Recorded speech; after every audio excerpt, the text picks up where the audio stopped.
What is up, guys? AJS here with the Ghost MV1. I'm a little bit late to the party on this guy. I had a friend, Zach Wall. He just sent me this a couple of days ago to try out. He sent me this as well as the Firefly 2, but for now, sticking with the Ghost. If you didn't know, the Ghost is a full convection on-demand portable vaporizer. Gets to temp within like 5 to 10 seconds or so, it seems, sometimes, a lot of the time, some of the time. It is app controlled. I have not messed with the app yet, but I imagine that would be pretty fun. I haven't had a need to yet, so for the time being, just sticking with how it came. Maybe he used the app and changed some settings, whoever lent it to me, but I do not know. For now, let's just assume that there are no adjustments. It's just the base app without anything. So to open it, you basically press on this little button here. This swings open, and you get these nice little crucible pods. I'm just gonna set that down to fill up your herb. You just blow out some loose herb I had in there. So basically you just fill these up. I believe the box comes with quite a few of these, so you can have like 5, 10 of these preloaded, and then they have like a little tray as well to keep them in. So that is a super cool thing about it, is the fact that you can just load them on the go. Let me move this. My loading style is a pretty fine grind, not the most like absurd in the world, but I don't want much space between the herb for air to flow, if that makes sense. I want it just going straight through a nice fine grind. So got a crucible. What I do is I just take my handy dandy grinder and I just sort of scoop as such. I like to fill about to the brim. I'll give it some taps, let it settle. And then I give it a light tamp, just so everything is nice, even, and uniform. Perfect. So we drop this guy on. You don't have to do this if you don't have a grinder, of course, or if you keep yours open. Everybody is different. That's the joy of life. So we got our crucible, we got our vape, we got our lid. You drop the lid right on there. Sorry, I'm having to do this backwards because like in front of the camera. So then you would drop this in there and then make sure there's nothing popping up over the edge, and then it's nice and closed. Boop. Easy peasy. So to turn on, guys, I swear this is the most convoluted process of any vaporizer. Any vaporizer I've ever operated. Start with a magic flight box, press a button, rip. LSV, turn it on, rip. E-nano, turn it on. Just rip. Easy peasy. This thing, guys, this shit's crazy. It's 3 clicks. Okay, first of all, it comes shipped in off mode, and then you have to hold down the button to put it in like sleep mode, and then it's like permanently residing in sleep mode unless you take out the battery or something like that. So currently it's in sleep mode, which basically just means it's off. At least that's how I understand it. So 3 clicks, it'll turn it on. A click and a hold will show you battery life. Looks like 2. And then another click and a hold will bring up the temp menu. There's red level 1, red level 2, red level 3, amber 1, which is the coldest, 2, 3, and then it cycles back through. So we're going to start on amber 1. For the time being, we'll get really, really nice flavs on the first temp. So the way you get the mouthpiece to come out is basically, there's like a little lip right here, and you sort of pull on it, and it's nice and tight, which is what I like, not in a weird way, but for my vaporizers, because it just kind of means everything's nice and solid and together, and I don't worry about any loose pieces falling out. When it comes to vapes, people tend to like things tight. So we are on the first temp. You can't see from here, but you saw me change earlier, and there's a button on the back. You press the button, and you'll hear a slight vibrate, and then you hold onto it, and you wait for the vibrate, for the long vibrate, to signify that it is heated. So you sit here and you wait, and then boom. Right there would have been the time to hit, but I was just doing a little demonstration. So now that I am prepared, I am going to take a rip. So you can either hold it sort of like this, but I assume most people hold it like this because it's just very comfortable where your hand sits. Very, very comfortable vape to hold. Like, surprisingly, like how bulky and funky and like all the curves and edges, you think it wouldn't be, but just like this, very, very comfortable hold. So press the button, it starts heating.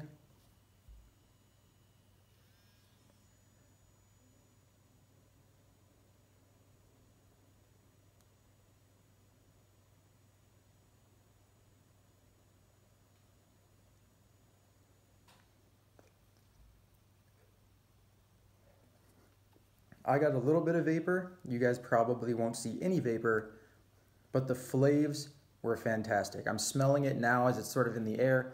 Absolutely fantastic. Very, very clean flavor, very clean smell. The smoothness of this vapor, that's definitely something that should not be understated. It is so, so smooth hitting this vape.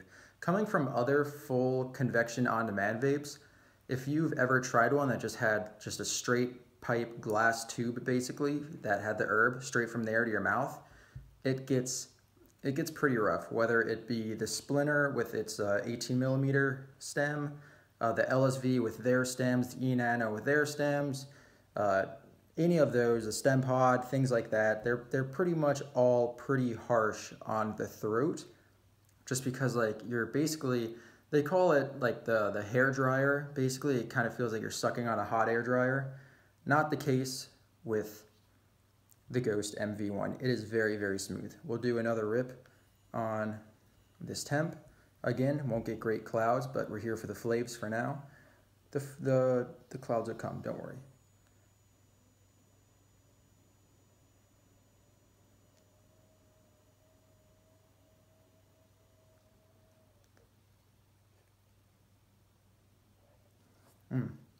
Good flavs again.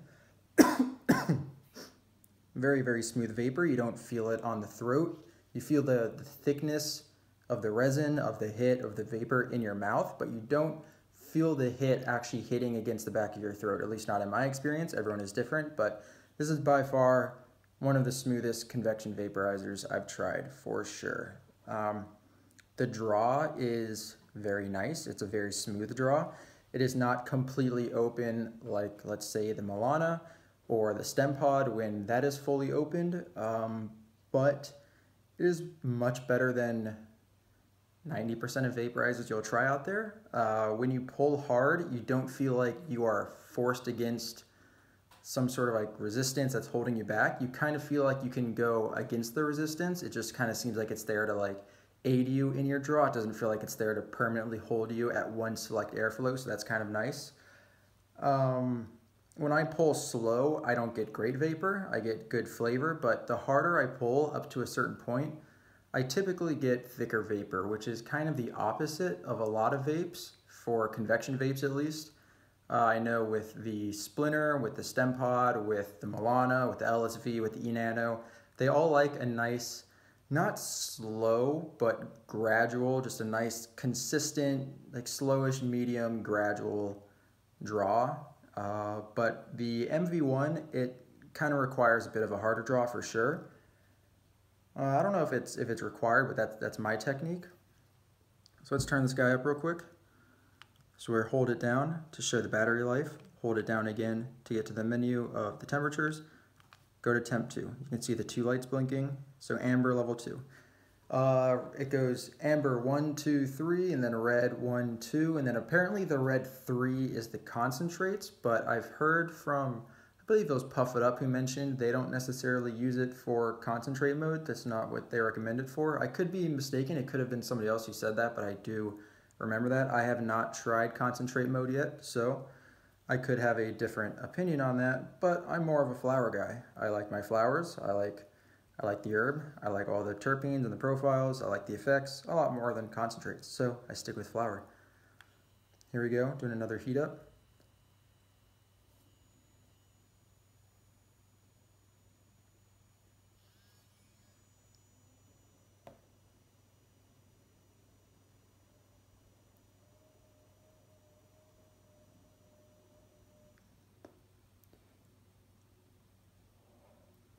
Whew, good vapor that time. Feels feels thick, feels like robust and wholesome in the lungs. It doesn't feel airy. It doesn't feel wispy. It feels like you're just sort of getting a nice thick hit of vapor. It's really nice. It's a very easy vape to use, which is a lot more than I can say towards other vapes. There's a lot going on with this vape, with like the crucible and all the moving pieces. Basically the entire vape comes apart. This comes out, this comes out. Again, you saw me open up this and take out the crucible. So there's a lot of moving parts with this one, and a lot of people could not necessarily like that. Doesn't necessarily bother me. I'm kind of impartial towards it. If the vape works, it works. But I also do like some vapes simply because of their simplicity, such as the Milana is amazing because it is one button. There's no change of temp. It's just a vape and a stem, and that's all there is to it, and a button. Super easy. The Firefly, it's just you load it up, press a button, and like you're already vaping. So this has more prep work involved, but if you fill up all the crucibles beforehand, then there's pretty much no prep work. You're just opening it up, plopping in a new crucible, and calling it a day. Let's go for another rip. We're still at temp 2 on the amber. Here we go, we're heating.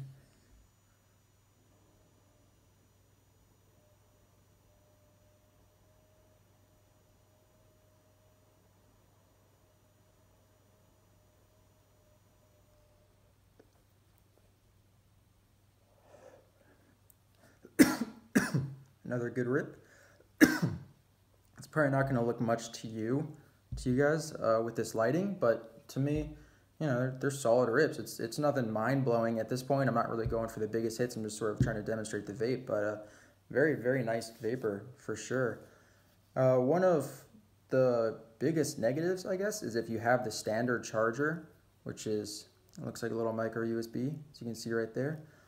They do have a fast charger, but I only use the standard charger, and guys, I started charging at like 1 a.m. and I fell asleep and woke up at like 9 a.m. or 10 a.m. and it was still charging. So it is like an 8 to 9 hour charge, it seems, going off that first charge. Maybe for some reason my outlet was charging slowly or something, so I could be wrong.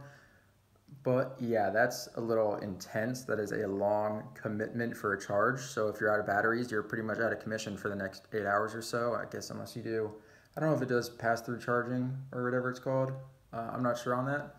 But yeah, the positive is I charged it before I went on vacation, and then I did, I don't know, probably 3 sessions to myself, showed my friends a couple sessions, did a couple more sessions, so maybe like 8 or so, like between 6 and 8, and I'm still on battery level 2 out of 3. So battery holds up like surprisingly well. I'm guessing this, oh yeah, this will time out after about 3 minutes, I believe. That'll turn off. But yeah, the battery life is surprisingly good. That's something I really, really enjoy in a vape.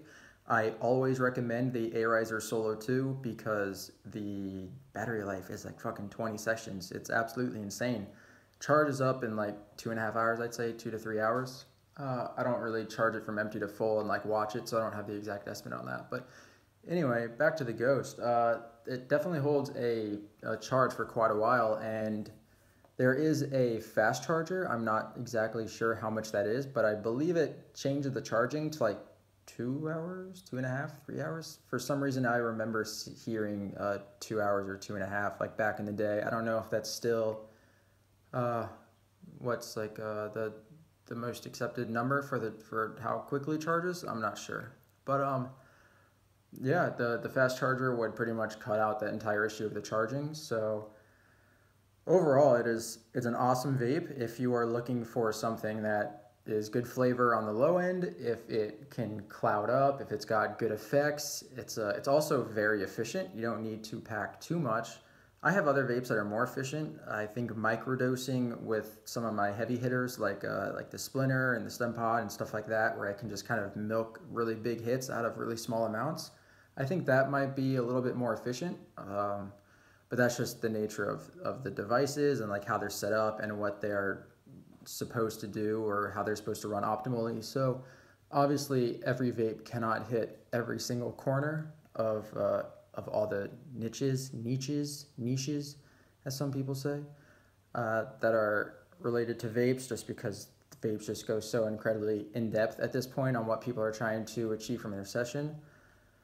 But yeah, overall, it really is a great vape. One of the biggest negatives for me is as soon as you get out of those good flavs, it's pretty much just, it's not like bad flavs, but it's not necessarily great. My Splinter has a much more neutral taste when the herb starts to go, whereas this, because this is a very flavorful device like the Grasshopper is, I'm going to go a little off topic. That I have like a difference between how flavorful a vape is and how pure the flavor is. So like, for example, the Splinter is a very pure tasting vape when you're going through it. When you have like a session, all the hits just taste good. They taste very pure, but they don't, because like how the airflow is set up, they don't put out a ton of resin sort of, so you don't get that very, very, very thick flavor, sort of like you'll get from a Grasshopper, where like the first rip of a Grasshopper, because it's just so compact in a little area with like not much airflow, when you rip it, it really just creates a very, very thick flavor, same as like the A-Riser Air. But then sort of after that, the vapor can fall off harder because it's still giving you that very, very thick sort of resinous flavor, but once the flavor falls off, you get that on the worst end. And that's kind of what I see with the Ghost. I guess when like just the flavor starts getting bad, it's not the most enjoyable, and especially just because like you're hitting it dry most of the time. I don't really use this with water, so you do get more of that flavor. But if you're looking mostly for effects and performance, I mean, the Ghost it's definitely a good option. Let's do another rip. Let's check the temp, make sure it's on the same one. So you hold that down, show life, hold it down again. Yeah, still 2. So let's go for another rip. Hold on, I'm gonna stand up real quick. All right, here we go, guys.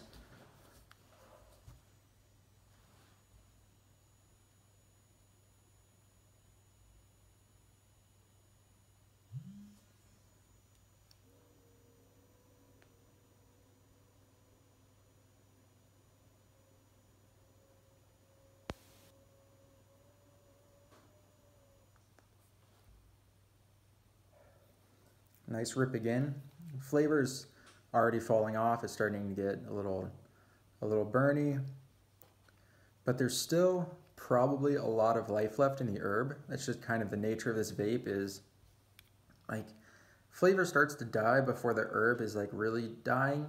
At least in my experience, it could just be my device, or at least the device that I'm using. It could be the material I have, like the herb, the flowers. So there's other variations that are variables that I can't properly test all of them, just given that I only have select herb and I only have one device, so I can't compare.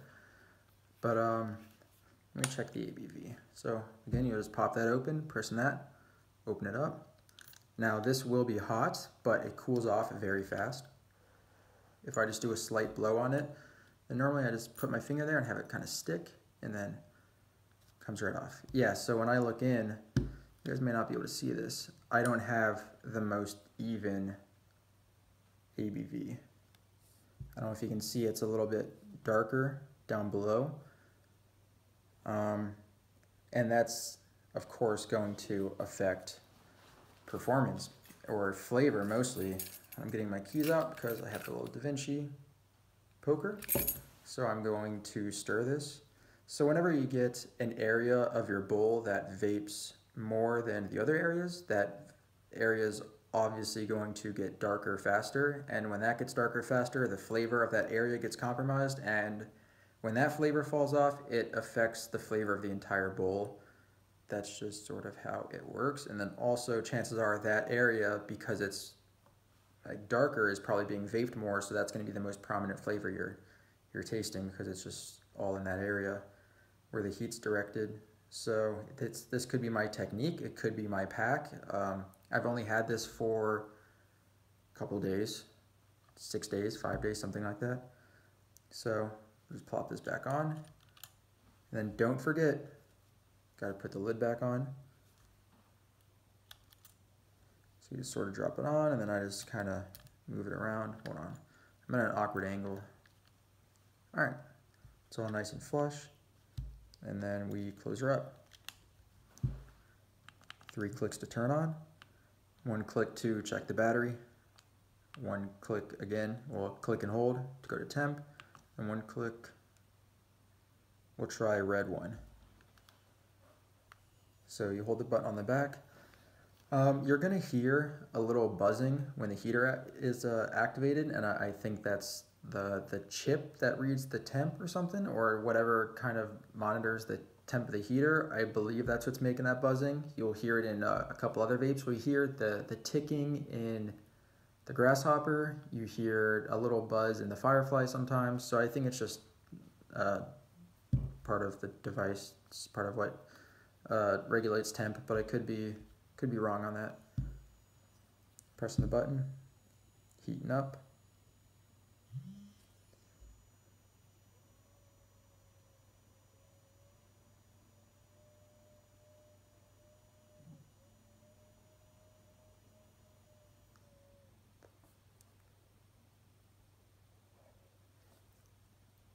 Nice little hit. Despite turning up the temp, the flavor was actually better because I gave it a little stir.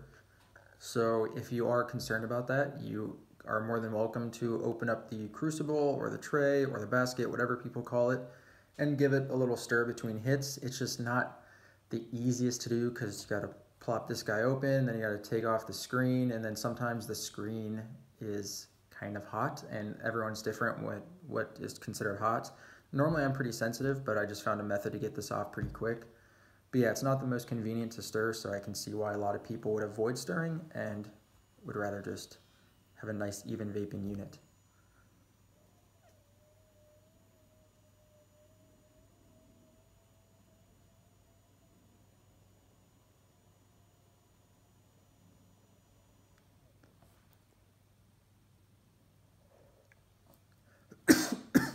Whew. Great hit. Definitely a little stronger than the others.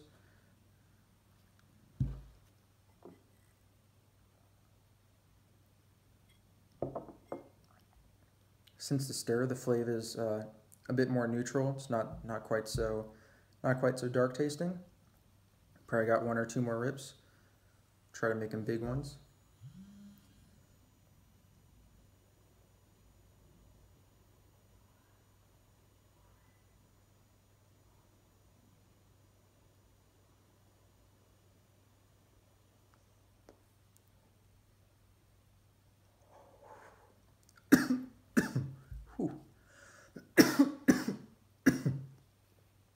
Definitely nice. The cough hits you on the way out for sure. With this vape more. There's some vapes where it kind of hits you on the way in just because it's a little bit harsher. But again, I said this vape is really, really smooth, so you sort of get more vapor than you think you're getting. So then by the time you exhale, that's like kind of all built up and leads to a nice little potency cough. If you are looking for a cloud chasing vape, this can definitely be one of them. It definitely has very, very, very potent rips if you get some good ones, and if you got your technique down. When I first started hitting it, I wasn't getting great clouds. I was still very much enjoying it, but it wasn't the most abundant of clouds, and I wasn't just extremely impressed by the clouds, but I hooked it up to water, and I also just got my technique down dry as well, and I'm pretty fucking impressed by how much vapor this thing can put out, especially with how smooth it feels on the throat when you're going dry. So definitely highly recommend this thing.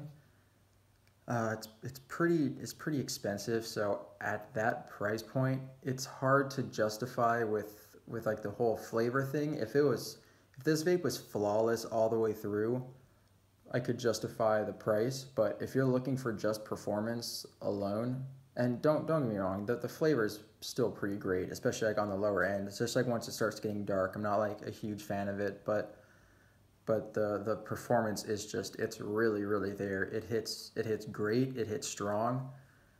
Can really cloud up a bubbler. It's not necessarily the most convenient vape to use if you just use one pod and you just fill it up individually every time, or if you're somebody who likes to stir.